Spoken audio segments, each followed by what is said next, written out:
오직 주만이 하나님의 놀라운 계획에 의해 고통과 절망 속에서 삶이 변화된 크리스찬들의 감동 스토리. 그릇 되게 하소서.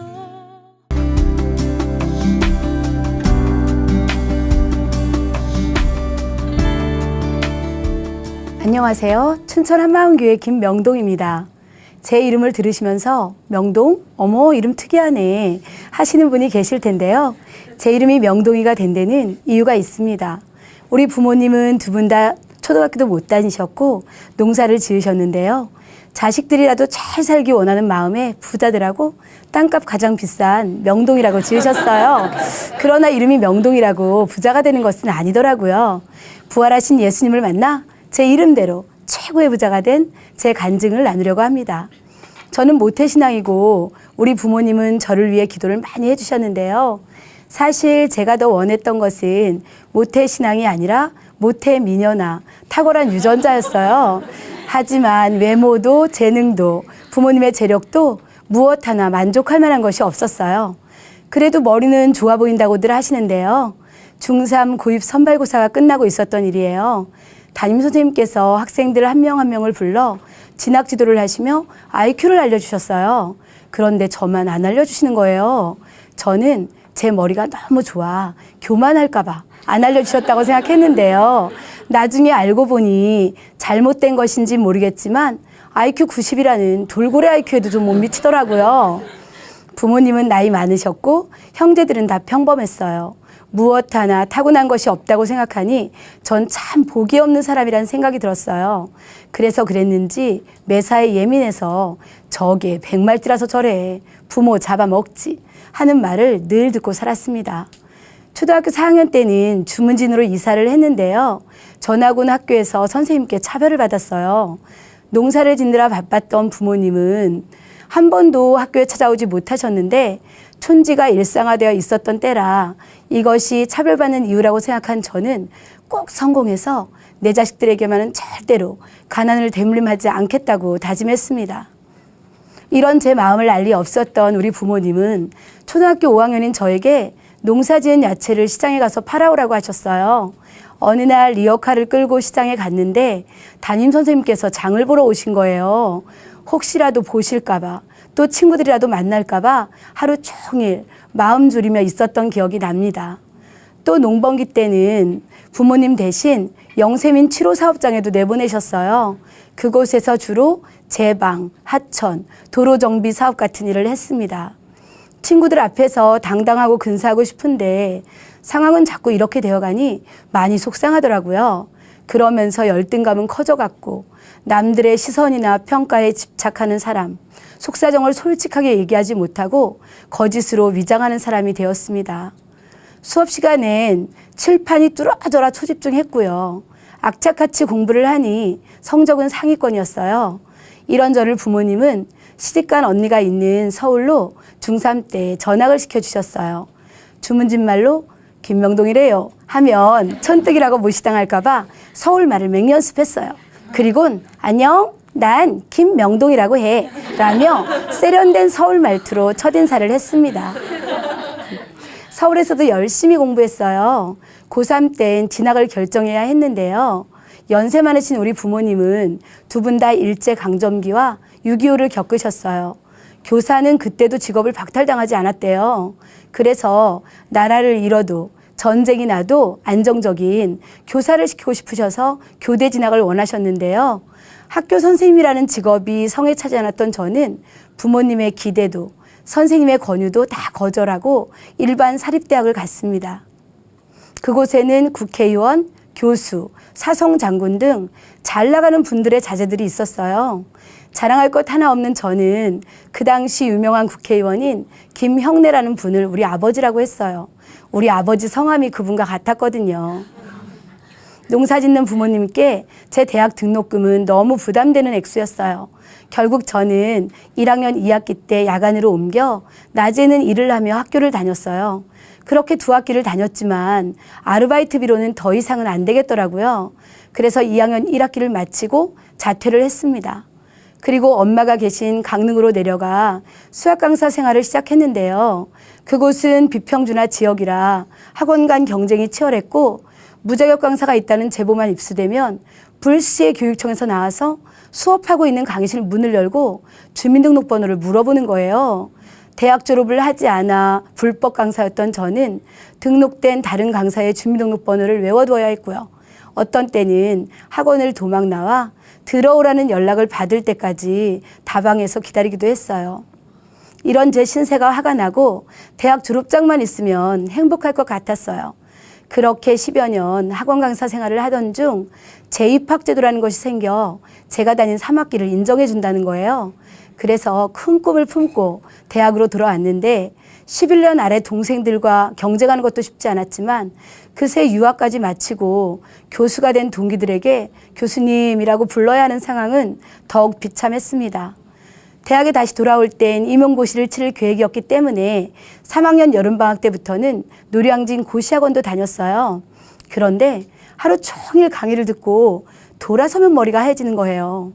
당연히 모의고사 성적은 형편없었죠. 나이는 먹을 대로 먹었지, 앞은 보이지 않지. 11년간 모아둔 돈은 학비에 학원비에 생활비에 꽃감 빼먹듯 줄어만 가니 염려가 눈덩이처럼 커지면서 불면증, 편두통, 신경성 위험에 시달렸어요.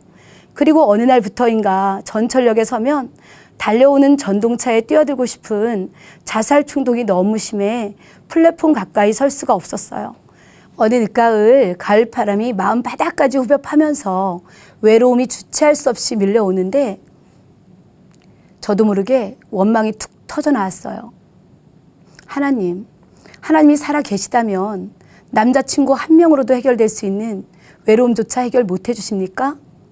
그때 전철이 달려오는데 뛰어내려 넘어지면 끝이잖아 하는 소리가 마음으로부터 들렸어요. 쉽게 끝낼 수 있구나 생각했을 정도로 죽음은 두렵지 않았어요. 단지 지옥이 있을까봐 죽지 못했습니다. 이런 일이 있었는데도 제 신앙 상태를 눈치채지 못했어요. 그 주 주일 교회에서 기도하려고 고개를 숙이는 순간 하나님께서 그날의 원망 섞인 제 고백을 생각나게 하셨어요. 그 순간 저 스스로도 인지하지 못하고 있던 하나님의 존재에 대한 불신이 본물 터지듯 터지며 하나님 앞에 솔직해졌어요. 정말 모르겠어요. 정말 하나님이 살아계신지 모르겠어요. 하나님, 살아계시면 저 좀 만나주세요. 그날 이후로 저의 가장 큰 소원은 남자친구도 아니고 대학 졸업장도 아니고 근사한 직업도 아니고 오직 예수님을 만나는 것이 되었습니다. 얼마 후 고향 친구로부터 전화 한 통이 걸려왔어요. 한마음교회 작은 교회 예배가 있으니 가보라는 거예요. 예수님을 만난 사람이 있는 곳이라면 어디든지 갈 마음이었기 때문에 바로 약속을 잡고 갔습니다. 그렇게 간절한 마음으로 갔는데도 전 작은 교회에서 누가 웃으면 나를 비우는 것 같아 기분이 나빴고 마태복음 12장에 사람이 귀신의 집이라는 말씀을 찾아줄 때는 나를 언제 봤다고 귀신 잡힌 사람 취급이야. 다시 오나 봐라 하며 집으로 오기도 했습니다. 그곳에서 예수님은 4대 성인 중에 한 분이신 실존 인물이며 나와 동일한 사람이었다라고 하면서 요한복음을 읽으며 예수님이 사람인지 확인해 보라고 했어요. 온갖 복잡한 생각으로 집중이 되지 않아 요한복음 1장을 넘어가기도 힘들어 수십 번을 쓰면서 읽다 보니 어느새 성경 속으로 들어가 제자들과 함께 예수님을 따라다니고 있더라고요.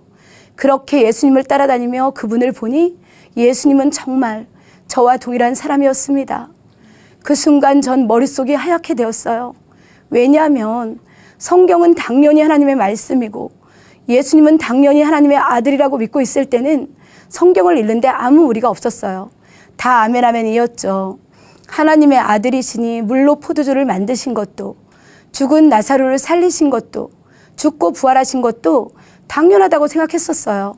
그런데 나와 동일한 사람인 것이 확실해지니 성경에 기록된 모든 기적들은 말도 안 되는 얘기더라고요. 더더욱 부활은 도저히 믿을 수 없는 얘기였습니다. 그즈음 전 불면증으로 밤새 잡다한 생각에 시달리느라 꿈이라고는 꾸지 않았었는데 생생한 꿈을 꾸게 되었어요. 글쎄 짧은 머리의 남자가 제 침대에 함께 누워있는 거예요. 깜짝 놀라 벌떡 일어나 주인 댁으로 달려가 어떤 남자가 내 침대에 누워있으니 빨리 쫓아달라고 했어요. 그런데 주인 아저씨가 태연히 웃으며 늘 함께 있었잖아 하시는 거예요. 너무 황당하고 화가 나서 싱크대에 놓인 칼을 집어들었어요. 아저씨가 놀라며 나가 그 사람을 데리고 왔는데 귀신의 형상이었어요. 그 모습을 보는 순간 칼을 떨어뜨리며 잠에서 깨었는데 새벽 예배 알람이 울리고 있었어요.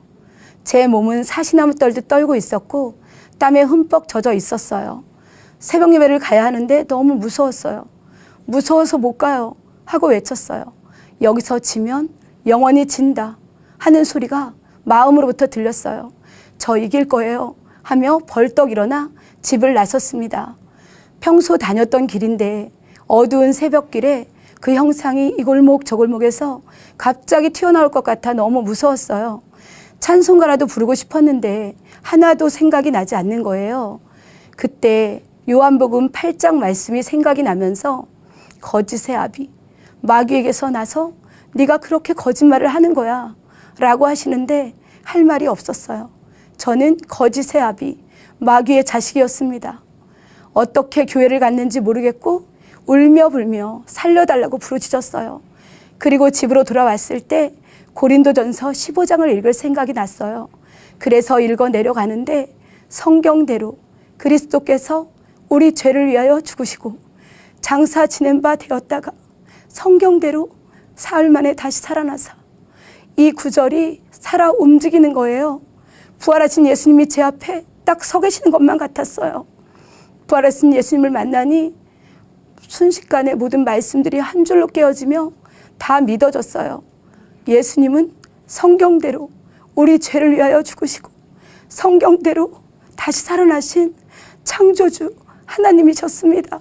아멘. 부활하신 예수님을 만난 후 하나님께서 저에게 말씀하셨어요. 너를 부유하게 하려고 내 아들이 가난하게 되었다.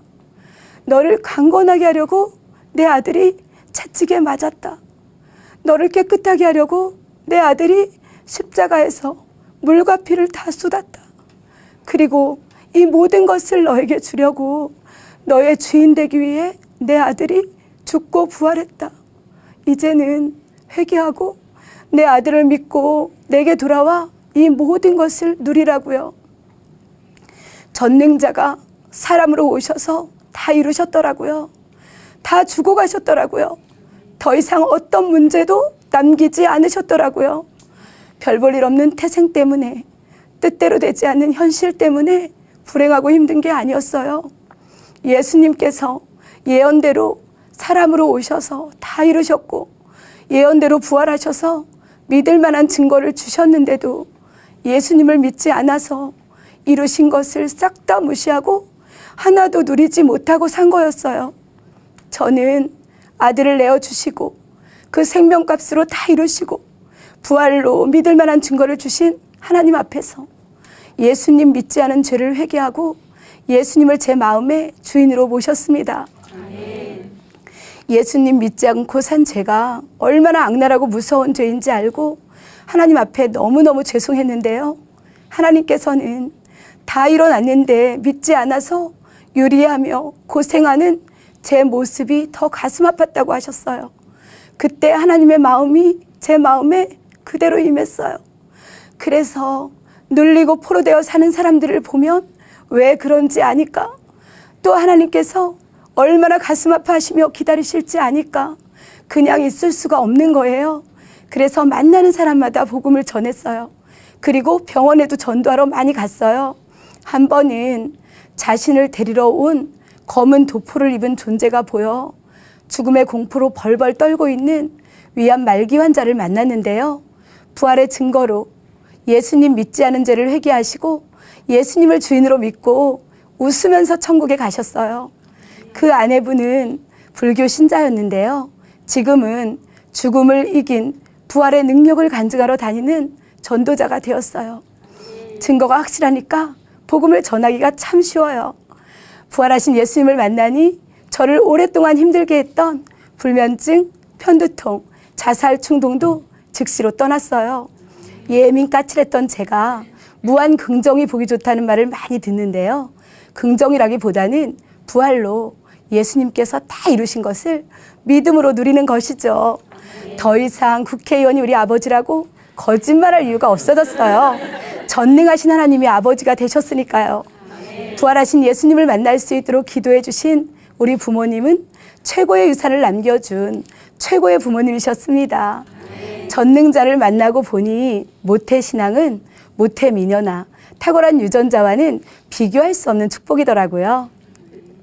예수님을 주인으로 믿고 예수님과 연합된 다 가진 자 되니 그동안 자존심이 상해 피해 다니던 교수 친구들을 부엌도 없는 지하 자취방에 초대했어요. 볶음밥을 해주며 부활하신 예수님을 기쁘게 전했습니다. 한 번은 연예인들이 많이 산다는 강남 고급 아파트에 우울증에 걸린 모 회사 회장 사모님께 복음을 전하러 갔어요. 집안에 휘트니스가 있고 여러 벌의 모피와 보석을 자랑하더라고요. 전혀 부럽지 않았습니다. 아방궁에 살아도 예수님 믿지 않으면 우울증 하나에 딱 죽고 싶어 하는 게 인생이더라고요. 이분도 교회로 오셨고 부활하신 예수님을 만나 문제를 해결 받으셨습니다. 현재 저는 여전히 학원에서 수학을 가르치는데요. 지금은 당당한 정식 강사입니다. 제가 주인일 때는 학생들의 시선이 조금만 흐트러져도 나를 무시한다는 생각에 기분이 나빠 분필을 똑똑 잘라 이마에 정확히 명중시켰는데요.